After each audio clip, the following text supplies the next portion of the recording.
Мен Шынар Кылышева Айтмухамбет кызы 1988 жылғым.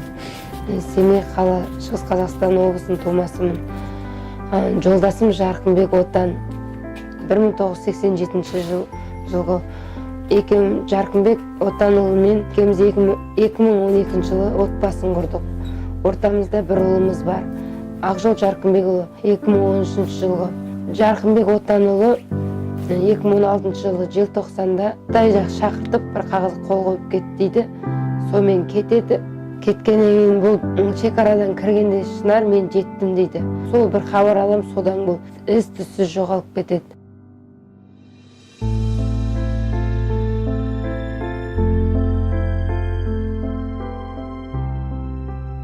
Жолдасымды бұл қайда кетті, бұған не болды?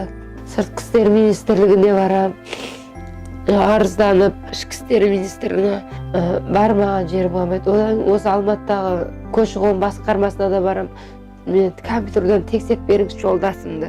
Может, Қазақстанға маған айтпай келіп алып жүрген шығар деген бір ойда болды. Соны тексертіп едім. Ол кісі айтты, жоқ, Шынар сол 2016-да мен шыққан жолдасым, одан кейін Қазақстан өтпеген деді. Одан кейін іздеп барып осы Қытаймен екі ортаға жүретін автобустарға, халықаралық автобустарға бардым. Сонда кісілерден сұрастырам, жолдасым Моңғол күренікі автобус жүргізушісіне барып айтам. Осындай жолдасым Қытайға 2016 жылы кетіп еді, із-түзсіз жоқ, не өлісін, тірісін білмей отырмын. Маған бір хабарын айтып беріңізші деп айтам. Содан кейін бұл кісі жарайды, жолдасымның аты, фамилиясын бәрін жазып берем. Жолдасым Моңғол күрені, Қазақ автономиясы Моңғол күренікі болады. Содан 2-3 күннен маған кел дейді. Содан 2-3 күннен кейін барсам, айтады, осы жолдасың Қытайда екен, Қазақстанға өтпепті.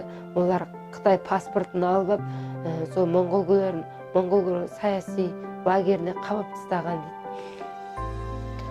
Содан бастап міне арызданып келе жатырмын.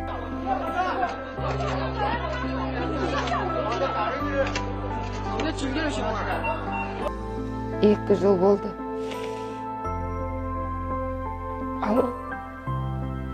Алам 3 жасында кеткен жолдасым. Көп қиыншылық көрдім.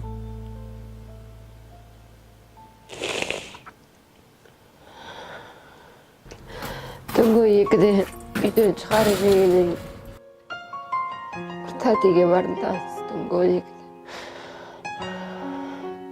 Мені бір күн қона тұрайыншы. Балым ол кезде 3,5-4 жасында ма, 3,5, сол кездері 4 жас. Ол бір күн қондырды болды. Сөйтіп бір жерге барып қарыз ақша алдым. Бір тылтам ақша дегеннен баланы қарау керек деді, адам табу керек, квартира таппадым.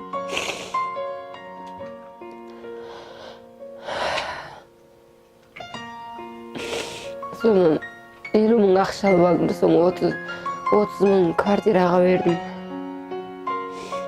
20 мың балағына қарайтын кісіге айттым, қарап беріші балам, қыс біт шыққанша жағдайымды айтып, сөйтіп қарады ол кісі, 20 мың ақша.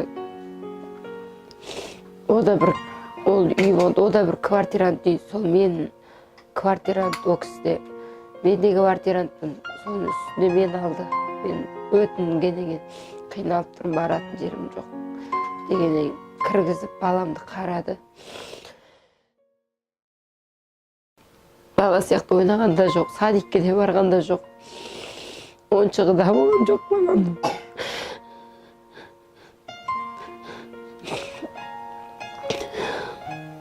Сурет салған ішіндегі мұңын шығарады. Бірден кістеп сурет салады.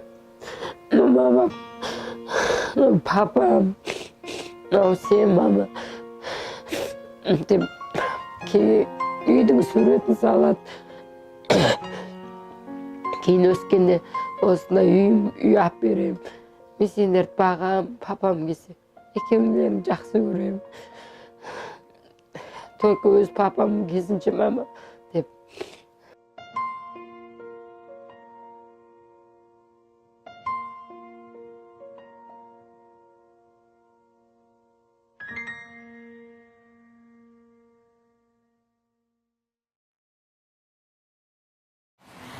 Hürmetli Nazarbayev ata.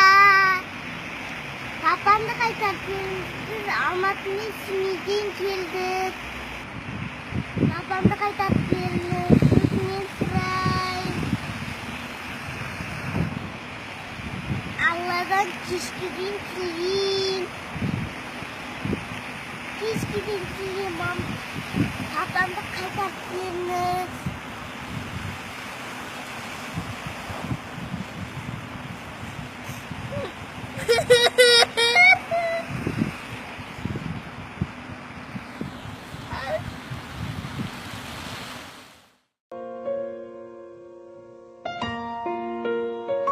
Akşam mı ne?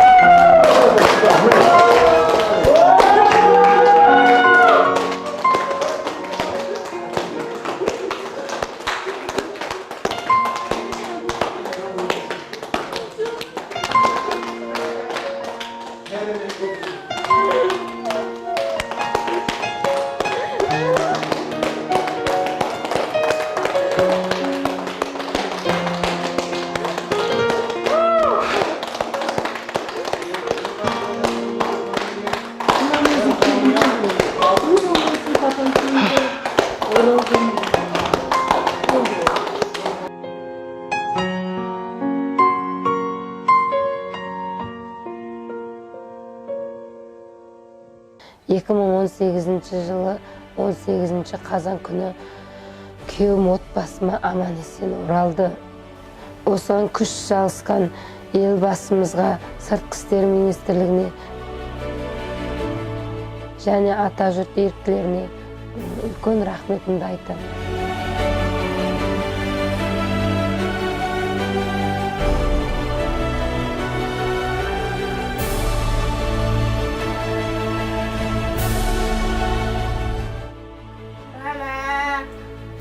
Назарбаев атаға рахмет. Папамды алып кеп берді. Оралдым, папамды көрдім. Той жасаймыз.